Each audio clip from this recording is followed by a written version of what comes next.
So it's the beginning of winter 2020. We have part of the country who is super happy, ecstatic that Biden is going to be made 46th president of the United States. And then, of course, we have the other side of the aisle where you got Trump MAGA diehards who believe that without a sliver of a doubt, Biden stole the election and there's a chance that Trump will carry out a second term, right? I don't know if I've ever lived in a time in history where beliefs have been so diametrically opposed. And I don't know, maybe I'm an outlier. I don't care so much who wins. To me, I'm the most concerned about whether there is a coordinated effort to divide us between whether blue or red, Republican, Democrat. And I'm particularly paranoid since my trip in 2019, where I was in China, in Xinjiang, which is September of 2019. I was there as just a tourist, and there was this very clear messaging towards. Okay, let me premise by saying that this region of China is not open to non-Chinese. So I went in with my Taiwan passport. Only other people traveling in that region were other people from China, Hong Kong, and Taiwan. And so everything was in Chinese. There were no foreigners. And there was this very singular message that the Chinese people, the Han Chinese, historically have always been on the top of the totem pole. And it is an embarrassment, and it is our right to be to restore our former glory, right? And to take down the West, right? That's part of that narrative, right? So, and the world lays itself out, right, in a complex manner, and there are many variations in which one idea can be interpreted. And that's why we lay out this interpretive framework. We have systems and infrastructure that evolves over time, and we tinker with it. We test it individually as a group, and over time we see what comes to fruition, what reveals itself to be true. And today, what freaks me out is not that I'm seeing my own belief systems shifting beneath my feet, but the belief in the systems that we rely on to keep us safe, things like the Constitution, journalistic integrity, the journalistic integrity that we need in order to keep our politicians accountable. It feels like we've lost a lot of confidence in such major institutions. And I was really freaked out to see this huge push to shut down STEM, which is science, technology, engineering, and math, right? Hashtag shut down STEM. Hashtag shut down the arts, academia. It's like I'm seeing arguments on Twitter about whether 2 + 2 really equals 4, right? If we lose confidence in such major structures, does that not signal a demise of a culture? Like fake news, like articles intentionally and verifiably false, designed to manipulate people's perception of real facts, events, and statements. Like, we know this is happening, right? Like, this idea of fake news is like pretty mainstream now. So if we are actively getting manipulated, why are we all acting as if we know what we're on the right side of history? Like, it's like this idea that the other side is duped, the other side is brainwashed, right? But not me. Like, I don't know about you, but I feel like I'm being gaslit every single day, right? And somebody has to be wrong here, right? Microsoft detailed online attacks by Russia, China, and Iran against the U.S. presidential campaigns, and they found that they're using misinformation to sow division within the country, reducing us to being made pawns, right, to overtake the West, and we're totally getting played here. And instead of coming together as a country to defeat, am I getting some sort of, I thought a little technical error. So instead of coming together to defeat this enemy, we've decided to make our friends and our family our foe, rather than those who are coordinating these attacks. There's this really famous Chinese general, military strategist, philosopher, and his name is Sun Tzu. And he famously said in The Art of War that the supreme art of war is to subdue the enemy without fighting. So, right, so we're bombarded with information like never before, and information is curated by this algorithm invisible to most of us. We get a glimpse of it working here and there. We see, like recently I saw some clips of Jack Dorsey and Mark Zuckerberg being questioned about their algorithms and whether they're preferencing Republicans over Democrats and all that. And so we get this glimpse of it working, right? And that it's manipulating our emotions and our beliefs, right? And maybe even affecting, like I mentioned earlier, our relationships with our colleagues, friends, and family. But again, like what's funny is we think we're impervious to believing false narratives. But let me ask you this: like, how many of you went and bought a crazy amount of toilet paper, like there was no tomorrow during this whole coronavirus scare or pandemic? There was actually a very similar toilet tissue conspiracy in Taiwan. But in Taiwan, they've hired their first digital minister. Her name is Audrey Tang.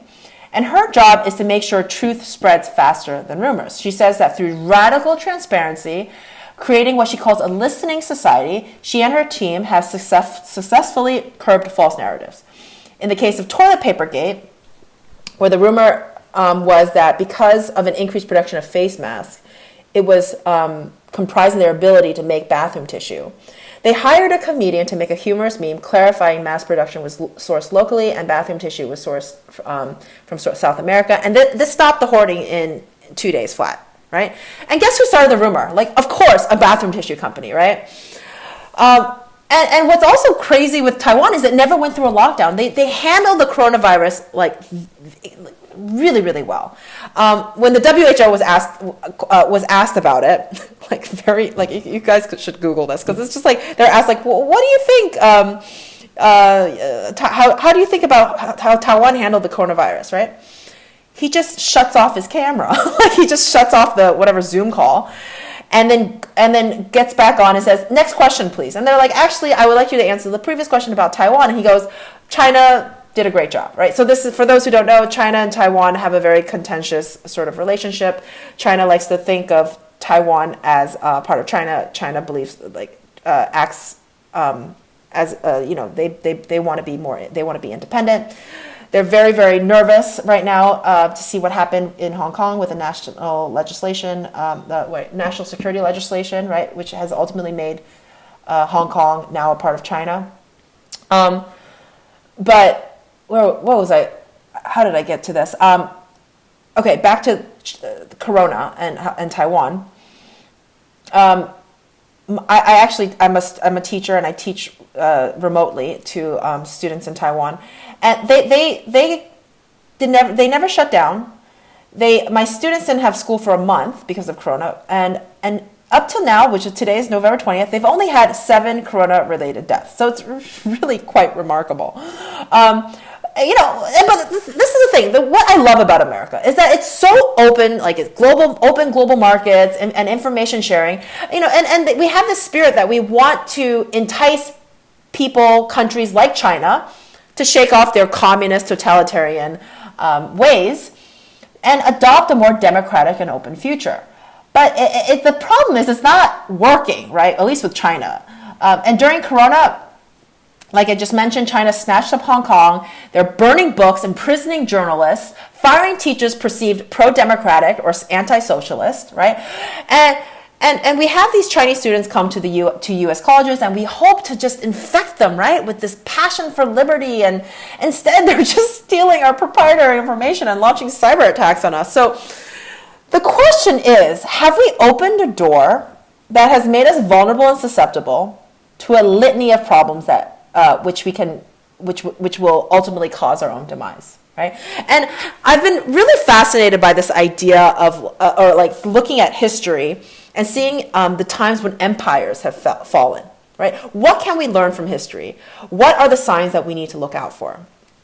And so I've Googling around, I want in preparation for filming this podcast, and I found this list on the Clinton Memorial Library website, and I I wanted to actually, I was hoping to go through all of them, but I'm realizing each one of these is a podcast in itself. So maybe we should make, so I think that's something maybe I'll do. But let's just start off with actually, sorry. First, let me read off the list, okay? And we'll talk about the first one of it after that.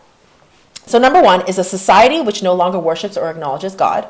Number 2 is the decline of the family. 3, a society's low view of life. And when I was like, what does that mean? Undermining of life has grown to include calls for legalizing euthanasia, assisted suicide, scientific experimentation, and abortion. Number 4 is the prevalence of base and immoral entertainment. 5, increase of violent crimes among young people. Number 6, we say 6 in Chinese, 6, declining middle class. 7 is an insolvent government. Number 8 is a government that lives off of society's moral decay. Number 9, a ruling class that loses its will. Number 10 is the failure of its people to see what is happening, right? I think it's quite interesting. But again, let's start with number 1. When a society no longer worships or acknowledges God. And let me preface, I did not really grow up with much religion. I did go to an Episcopalian high school. My father is self-proclaimed atheist. I grew up mostly agnostic, right? But I've recently gotten more and more interested in Christianity because of the Constitution. It's really interesting to me the Judeo-Christian principles that the U.S. was founded upon. And I find America to be very unique in that we're not held together by any ethnicity or race per se, but by the boundaries set in place by this document. And somehow America has figured out a way for all different kinds of people to live with each other, right? People who historically hate each other, right? I'm half Japanese, half Chinese, right? They really hate each other.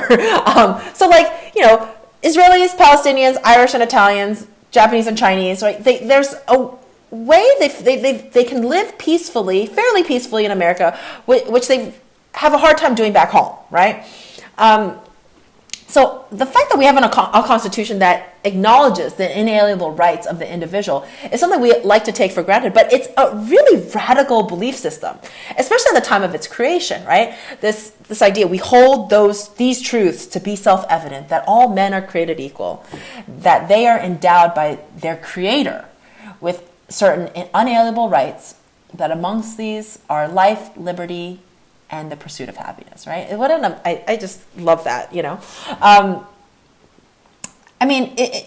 be honest, I kind of feel like this notion, right, that we have inalienable rights is kind of I can imagine it being a ridiculous idea, to be honest, at the time. It's if you think of the scum of the earth, like a liar, cheater, murderer, rapist, what? These people have rights, right? But in the Christian sense, they're still a child of God, right?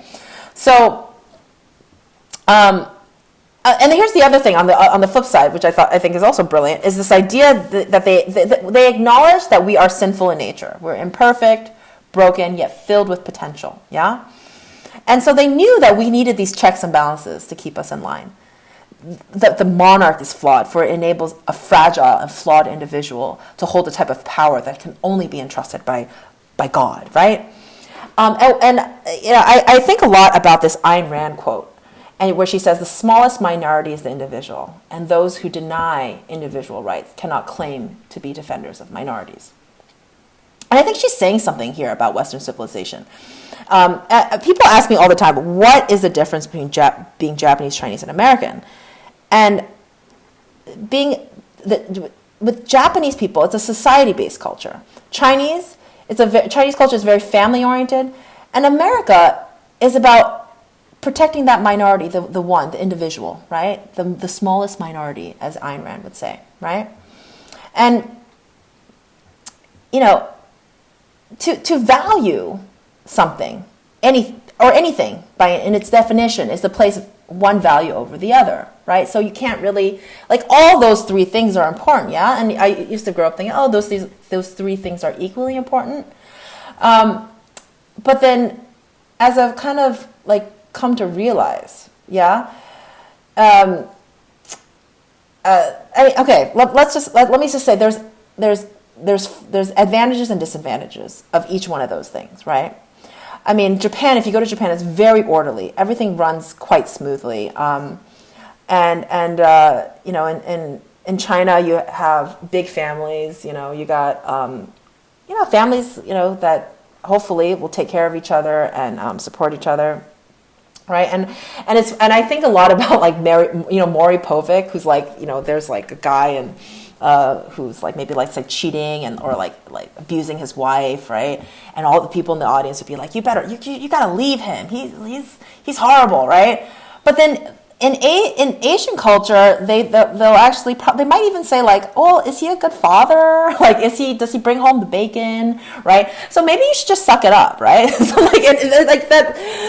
Of course, like Asian culture is actually progressively becoming more Western as well, but you know, I think it says something about the different. There are some major differences between the way like Japanese, Chinese, and Americans kind of live in society and live in the world. And, you know, even like my mom would say to me, like, you're lucky we're not one of those Chinese families that still exists to this day, where all of the money, like if you, like, it's usually grandpa takes all the money from the family. So imagine like your parent, like you know, all the relatives in your family have all the money that they earn. They give everything to grandpa, and grandpa allocates an allowance to each of you, and you can like a grown ass like man, woman with kids. It doesn't matter. It's still the idea is all that goes to dad or grandpa, and he's gonna give you the amount that you deserve, right? So yeah, it's a different culture over there, right? But in America, we unite as a group under the banner of the individual, right? And I guess the negative part of like kind of this individualistic culture is that it could be maybe quite lonely. It could maybe encourage narcissism,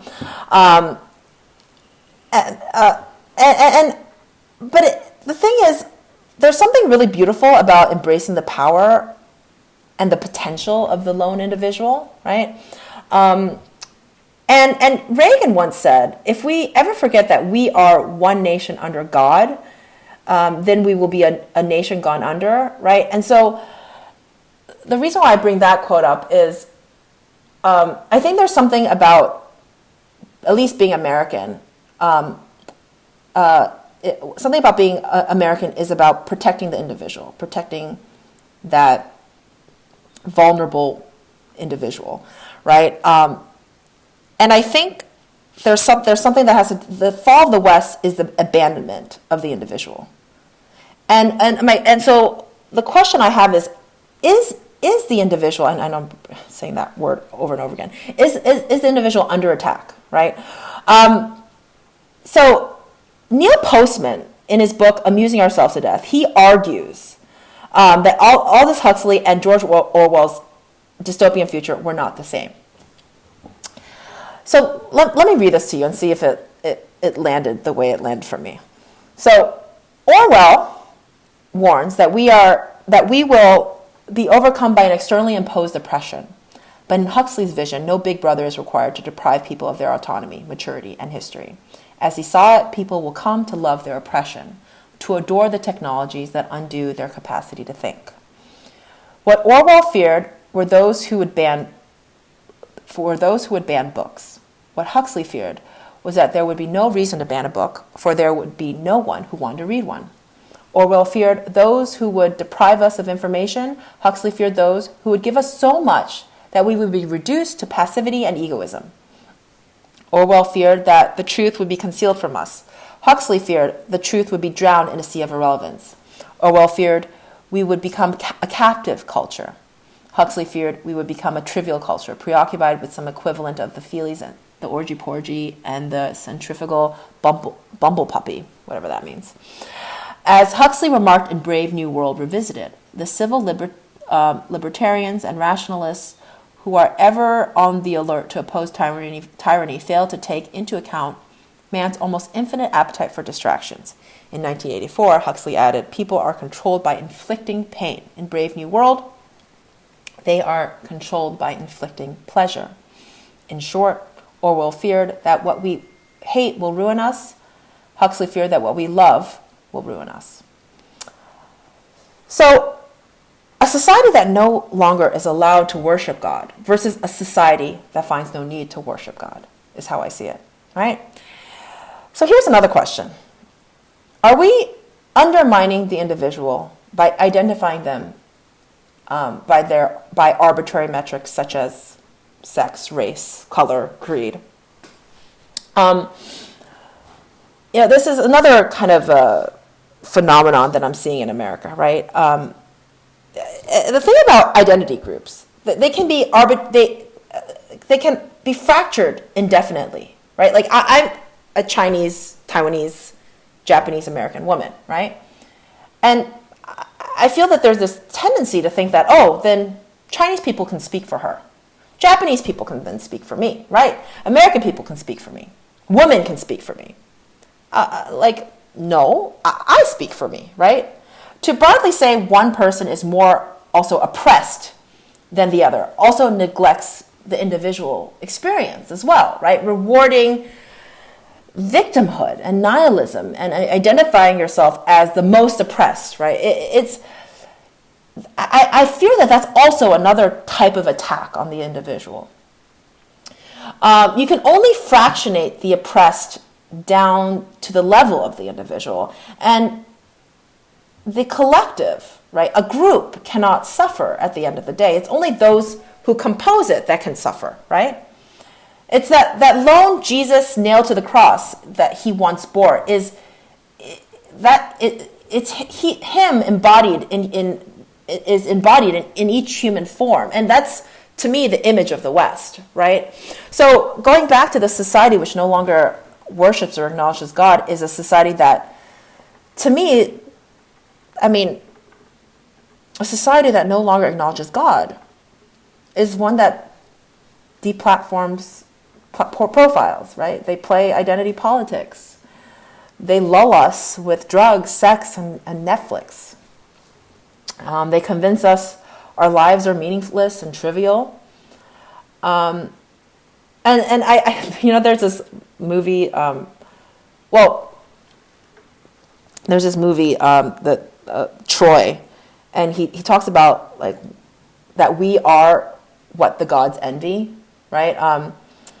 And there's this idea that if God is all powerful and knowing, what does he then lack?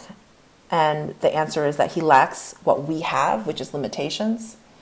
We have so many hours in a day, so many days in a lifetime.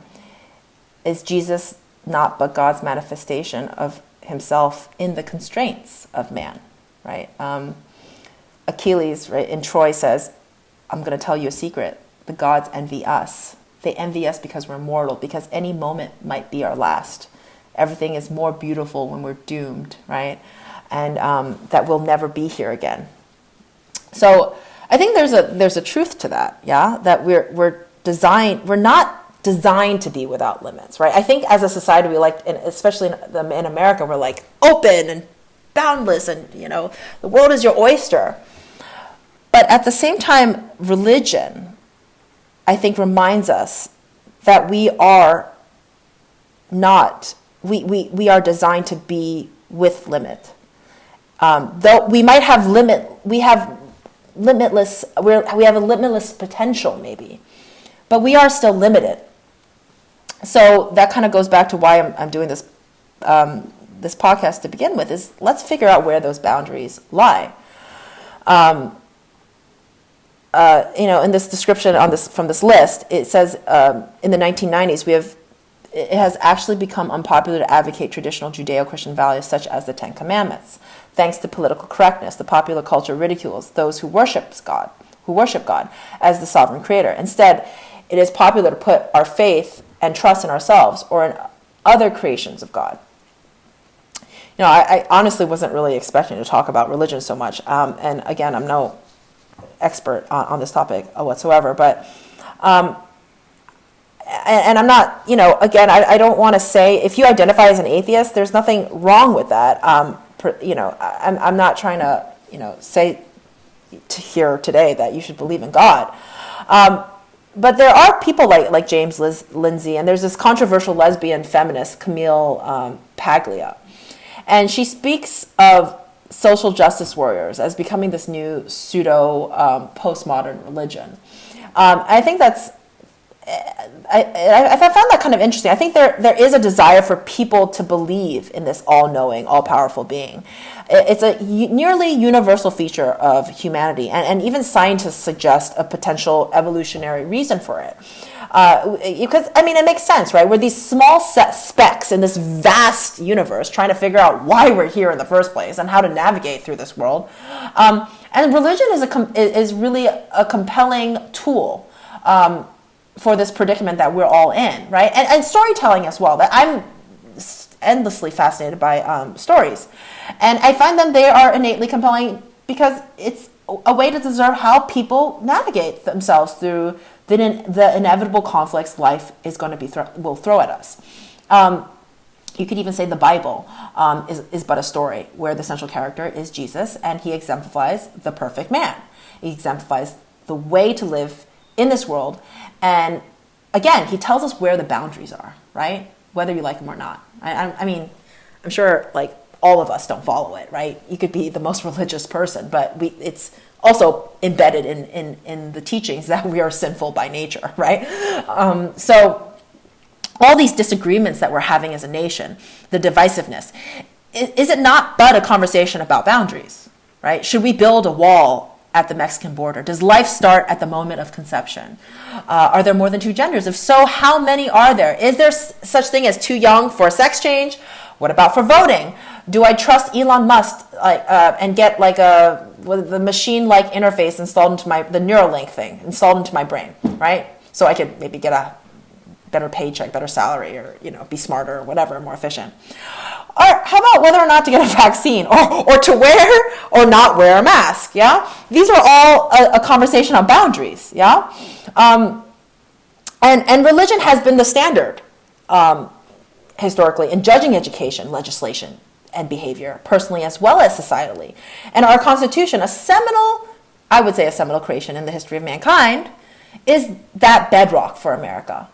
And I would even argue for the world. I know that might seem grandiose, but I found it to be true after spending a lot of time outside of America and, recently living in Taiwan.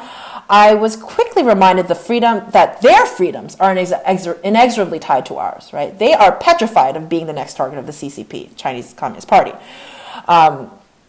who very recently during COVID, enacted this law in Hong Kong, which I already mentioned. So our elections are really hotly debated all around the world, right? This is not just in America. Everyone is invested, right? It seems like in our success. I actually got into a bit of an argument with my mom about this. She was raised in Taiwan, a democratic nation, right?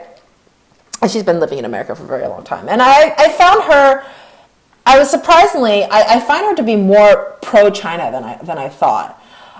She was kind of complaining that she feels I'm like a little too American, right? That I've been completely brainwashed to be more loyal to America than I am with China, and I don't think that's true. Like I'm like for me, I'm just trying to orient myself towards truth, and with the understanding that my knowledge will always be grossly insufficient. But that being said, I was telling her a little bit about I don't agree with the way they censor, like the censorship, like the Uyghur concentration camps is just atrocious, like the labor camps, and we were in Xinjiang, right, which is that's what the whole boycott Mulan thing that was in that region in Xinjiang. Anyways, but she very befittingly said, "You don't think those same things happen in America?" Okay, enslaved Uyghurs in China. Okay, what about the prison industrial complex in America, right? It's like modern day slavery, you could say. That's true.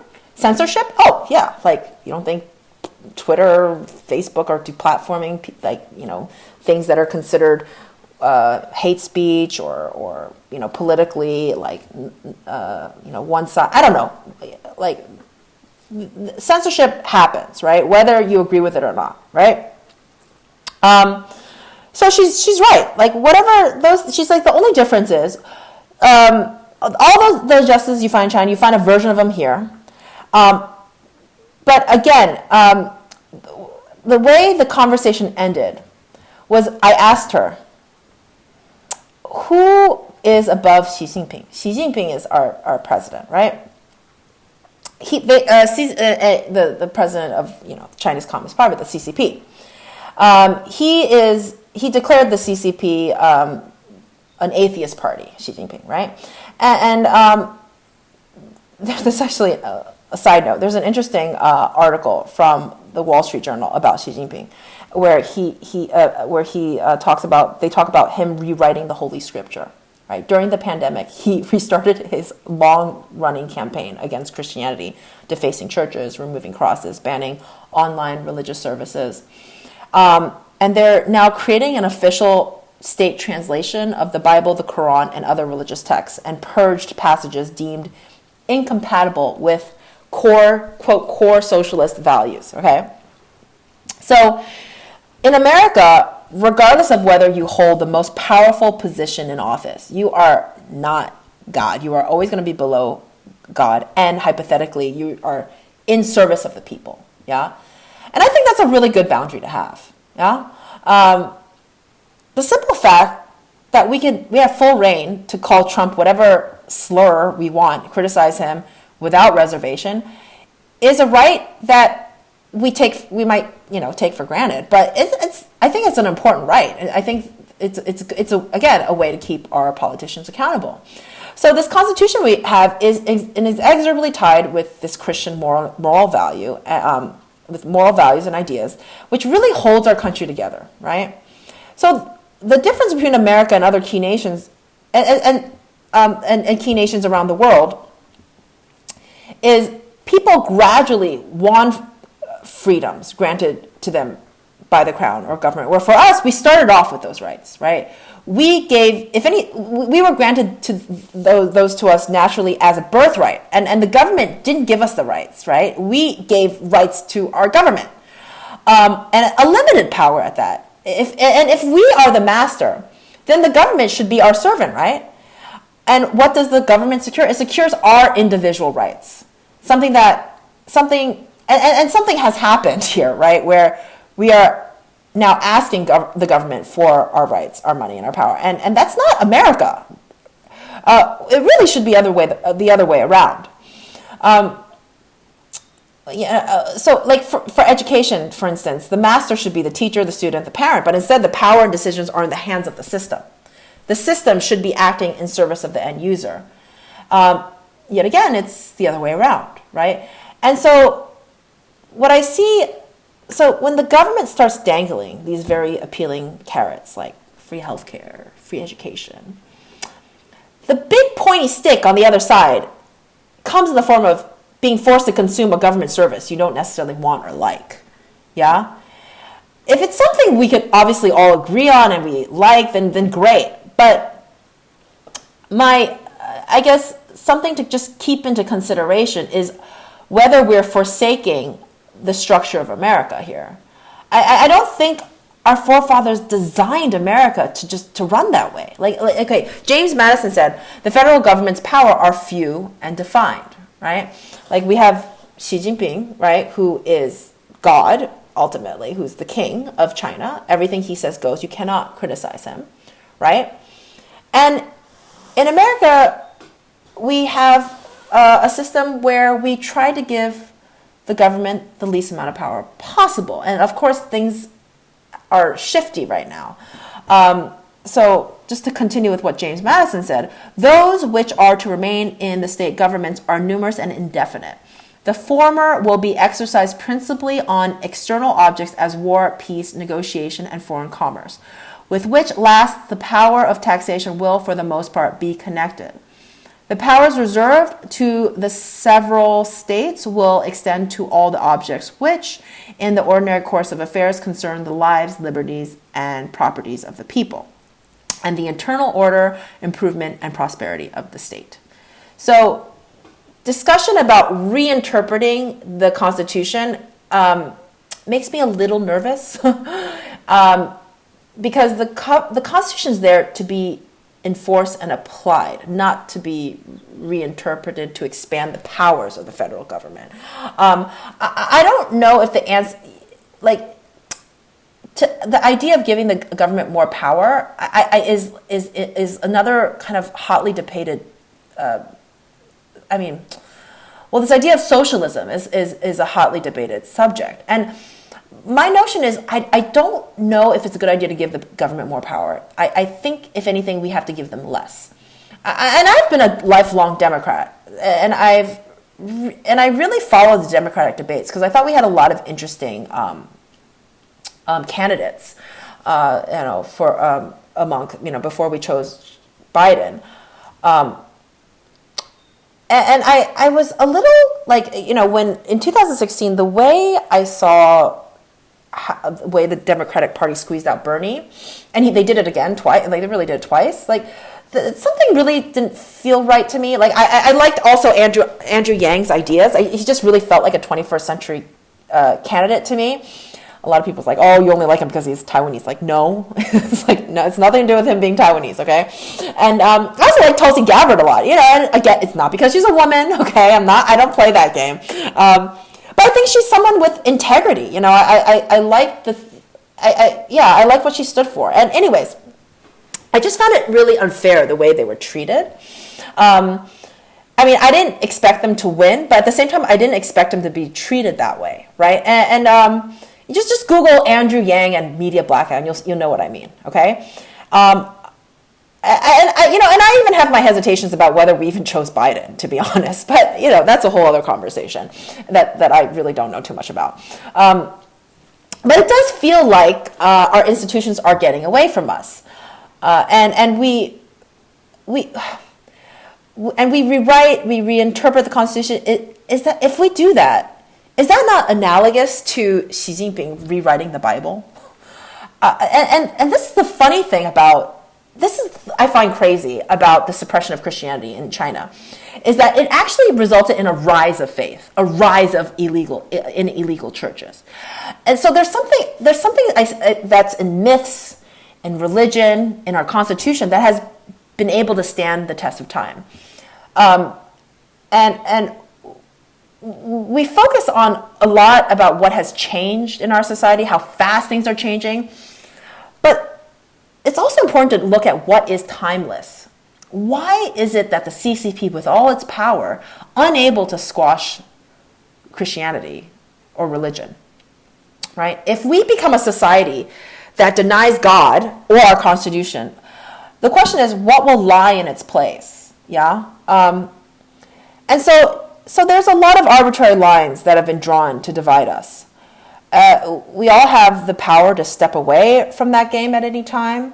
In the age of echo chambers and Facebook suggestions, the only weapon we have in breaking the Google algorithm is face-to-face, like, dialogue, just talking to people, breaking bread with maybe even your political opponent. And to embrace diversity of not only race and culture, but also the diversity of thought, right? This whole mentality of I'm right, you're wrong, it's going to kill us. It not only kills relationships, it kills nations. And another thing is, like, I just don't buy into your victimhood, right? Despite COVID, despite this Orwellian, Huxley dystopian reality that is 2020, the individual still has never been so equipped as it has in the 21st century. I mean, is there oppression? Is there racism? Is there unfairness, cruelty, and evil in this world? Yes, of course. And there probably always will be. And of course, we should not give up, right? We should do whatever is in our power to find solutions to remedy those injustices, right? But I'm reminded of one of my favorite Michael Jackson songs, and I know he's sort of canceled, but man, do I like that Man in the Mirror song, And when he sings, like, if you want to make a change, if you want to make the world a better place, you better look in the mirror and make a change, right?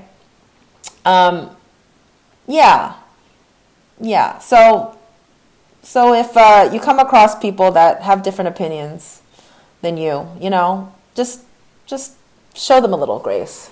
Okay, so the next thing on the list was the decline of family, right?